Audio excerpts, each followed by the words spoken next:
Statement పొరుగు రాష్ట్రాలపైన కూడా impact చూపించే అవకాశం ఉందా? పొరుగు రాష్ట్రాలకు కూడా ఆ డిమాండ్ను ముందుకు తీసుకొచ్చే అవకాశం ఉందా? కరప్షన్ అనేది పాతుకుపోయింది అనుకోవచ్చా? ఒక రకంగా దాన్ని వెలికి తీయడానికి విజయ్ తీసుకొచ్చిన ఈ ఇనిషియేటివ్ని మిగతా రాష్ట్రాల వాళ్ళు ప్రజలు స్వాగతించే అవకాశం ఏమైనా ఉంటుందా? డెఫినెట్ గా ఇప్పుడు అందుకే విజయ్ ఇటీవల వరుసగా 2-3 నిర్ణయాలకి ఓన్లీ తమిళనాడు ఒకటే కాదు, పక్కనున్న పొరుగు రాష్ట్రాలు కర్ణాటక, ఇటువైపు ఆంధ్ర. ఎందుకంటే మెడ్రాస్ కి దగ్గరగా ఈ రెండు రెగ్యులర్ గా వీళ్ళు టచ్ లో ఉంటారు. మరోవైపు కేరళ అంటే ఇప్పుడు కొత్త ప్రభుత్వం ఏర్పడింది. కానీ ఈ రెండు రాష్ట్రాల్లో కొంత చర్చ జరుగుతుంది. బేసిక్ గా ఒక విషయం అయితే ప్రధానంగా ఒకవేళ అంటే అటు తమిళనాడు ప్రభుత్వంలో కావచ్చు, లేకపోతే ఆంధ్రప్రదేశ్ పక్కన ఉన్న కర్ణాటకలో పోలీస్ డిపార్ట్మెంట్ లో జరిగే అవినీతి అది ఒక సామాన్యమైన కాదు, ఒక రేంజ్ లో ఈ అవినీతి జరుగుతుంది అనేది పబ్లిక్ చాలా ఓపెన్ గా చెప్తుంటారు.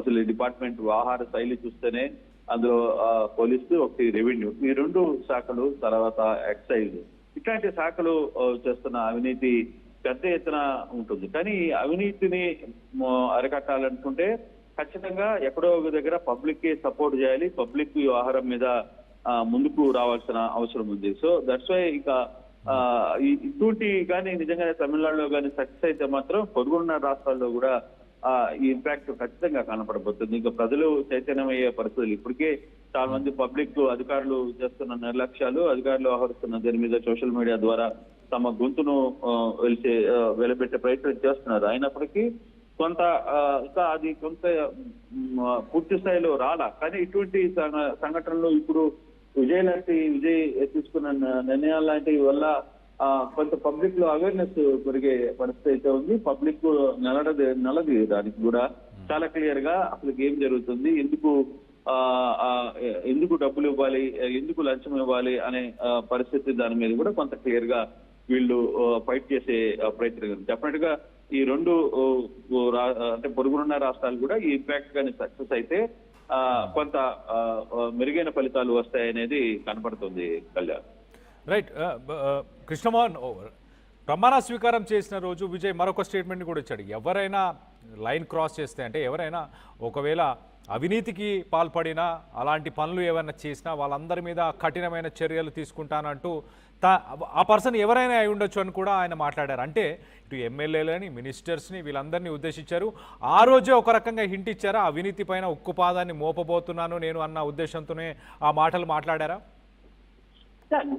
ఆ రోజు ఒక మాట చాలా క్లియర్ గా చెప్పాడు విజయ్. ఆ ప్రమాణ స్వీకారం జరిగే రోజు చాలా క్లియర్ గా అధికారంలోకి వచ్చేసాం, నమ్మ అధికారంలోకి వందటంలో ఒక పాట పాడலாம், అంటే అధికారంలోకి వచ్చాం, ఒక ఆట ఆడుకుందాం,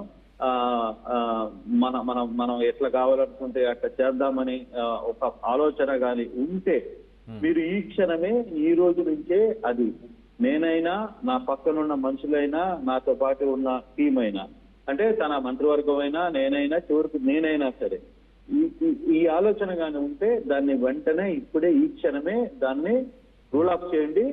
ఇక గవర్నమెంట్స్ మారింది, ద టైమ్ స్టార్ట్ నౌ అని చెప్పి ఆయన చాలా క్లియర్ గా చెప్పారు. అంటే తాను చెప్పాలనుకున్నది ఒక్కటి, ప్రమాణ స్వీకారం చేసిన మరుక్షణమే ఆయన వెంటనే ఆ వ్యవహారాన్ని తీసేసుకున్నారు. ఆయన క్లియర్ గా వ్యవహారం మీద ఒక లైన్ తీసుకున్నారు. ఎటువంటి పరిస్థితుల్లో లంచం అనేది ఇక్కడ జరగదు, నాతో పాటు గెలిచిన ఎమ్మెల్యేలు కావచ్చు, మంత్రులు కావచ్చు, ఇంకోటి కావచ్చు, ఇక్కడ ఏదో సంపాదించుకోవచ్చులే, మన అధికారంలోకి వచ్చేసాం కదా అని ఒక ఫీలింగ్ లో ఉంటే, వాళ్ళు ఆ మనసు గాని ఆలోచన ఉంటే ఆలోచనని వెంటనే ఈ రోజే, ఈ క్షణం నుంచే మీరు వాటిని పక్కన పెట్టుకోండి, అది నేను ఉన్నంత వరకు జరగనివ్వను అని చాలా క్లియర్ గా చెప్పారు. అందుకే కృష్ణమోహన్, మీరు ఒక్కసారి లైన్లో అలానే ఉండండి. ఒకసారి ఓత్ సెరమనీ రోజు విజయ్ మాట్లాడిన మాటలు ఒక్కసారి ఆయన మాటల్లోనే వినే ప్రయత్నం చేద్దాం, మళ్ళీ డీటెయిల్గా విశ్లేషించే ప్రయత్నం చేద్దాం.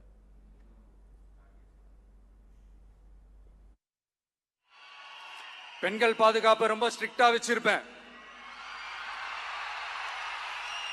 போதைப் பொருள் கலாச்சாரம் அதை கண்ட்ரோல் பண்றதுக்கு என்னென்ன ஸ்டெப்ஸ் எடுக்கணும், என்னென்ன முயற்சிகள் எடுக்கணும், இன்னிலிருந்து அதை நான் எடுப்பேன். நம்ம பசங்களை அதுல இருந்து காப்பாற்ற வேண்டியது நம்ம அரசனுடைய பொறுப்பு. அதே மாதிரி சட்டம் ஒழுங்கு, எல்லாருக்குமான பாதுகாப்பை நான் உறுதிப்படுத்துவேன். என்ன அவமானப்படுத்துறவங்களாகவே இருந்தாலும், என்ன கஷ்டப்படுத்துறவங்களாகவே இருந்தாலும், அவங்களும் என் மக்கள் தானே. நண்பர்களாக இருந்தாலும் எதிரிகளாக இருந்தாலும் 8 கோடி மக்களும் என் மக்கள் தானே.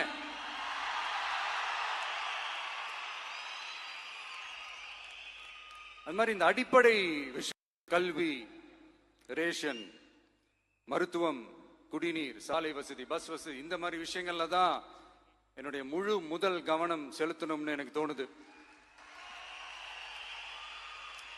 நான் முன்னாடியே சொன்ன மாதிரி மக்கள் பணத்துல இருந்து ஒரு பைசா கூட நான் தொட மாட்டேன். எனக்கு அது அவசியமும் இல்லை. அது உங்களுக்கு நல்லாவே தெரியும். இந்த விஜய் தப்பு பண்ண மாட்டான், தப்பு பண்ணவும் விட மாட்டான். அது யாராக இருந்தாலும் சரி, என்னோட கவர்மெண்ட்ல என் கூடவே இருக்கிறவங்களாகவும் சரி, விட மாட்டான். சப்போஸ் யாருக்காவது அப்படி ஒரு எண்ணம் மனசுல இருந்துச்சுன்னா, நம்ம ஜெயிச்சுட்டோம், ஒரு ஆட்டம் ஆடி பார்க்கலாம் அப்படின்ற எண்ணம் யாருக்காவது இருந்துச்சுன்னா, இப்பவே இந்த நிமிஷமே அதை எரேஸ் பண்ணிருங்க.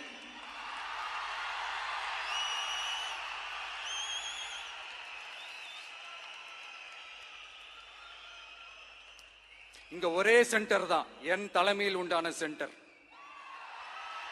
இந்த பக்கம் ஒரு சென்டர், இந்த பக்கம் ஒரு பவர் சென்டர், அங்க ஒரு పవర్ సెంటర్, அதெல்லாம் கிடையவே கிடையாது. இப்பவே சொல்லிடுறேன். ప్రజల డబ్బులోంచి ఒక్క నయా పైసా కూడా నాకు అవసరం లేదు, తీసుకోను నేను, ఎవరిని తీసుకోనియను, తప్పు చేయను నేను, తప్పు చేయనివ్వను, అది నా పార్టీ వ్యక్తులైనా కూడా ఎవరైనా కూడా అంటూ కూడా ఆయన అదే రోజు చెప్పాడు. ఈ రోజు నుంచే నేను మొదలు పెడుతున్నాను, ఈ రోజు నుంచే కరప్షన్కి ఎగనెస్ట్గా ఫైట్ చేస్తాను, ప్రజలకు కావాల్సిన నిత్యావసరాల కోసం ఫైట్ చేస్తాను, డెసిషన్ తీసుకుంటాను అంటూ ఆయన మాట్లాడుకొచ్చారు. కృష్ణమోహన్ చాలా క్లియర్గా మాట్లాడారు. ఈ రోజు నుంచే అన్నారు. ఇమీడియట్గా మనకి ఈ కరప్షన్కి సంబంధించి ఒక పాలసీని ముందుకు తీసుకొచ్చే ప్రయత్నం చేశారు. ఒక సైన్యాన్ని ప్రజల చేతిలోనే అధికారాన్ని పెట్టే ప్రయత్నం చేస్తున్నారు. సో డౌన్ ద లేన్ ఇంకా ఇలాంటి ఎక్స్పెక్ట్ చేయొచ్చా? ఇంకా చాలా డిఫరెంట్ స్టైల్ ఆఫ్ మోడ్ జరుగుతుంది తమిళనాడు ప్రభుత్వంలో.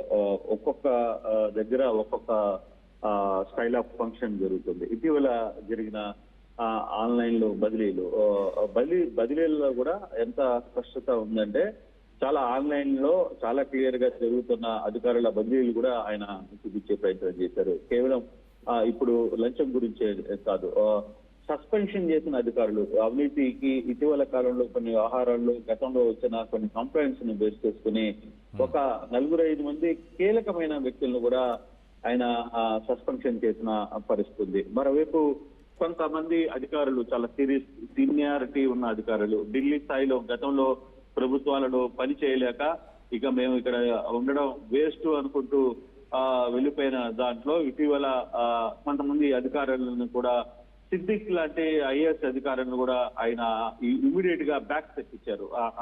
ఆయన ఈ వ్యవహారంలో చాలా సీరియస్ గా కొన్ని నిర్ణయాలను తీసుకునే ప్రయత్నం చేశారు.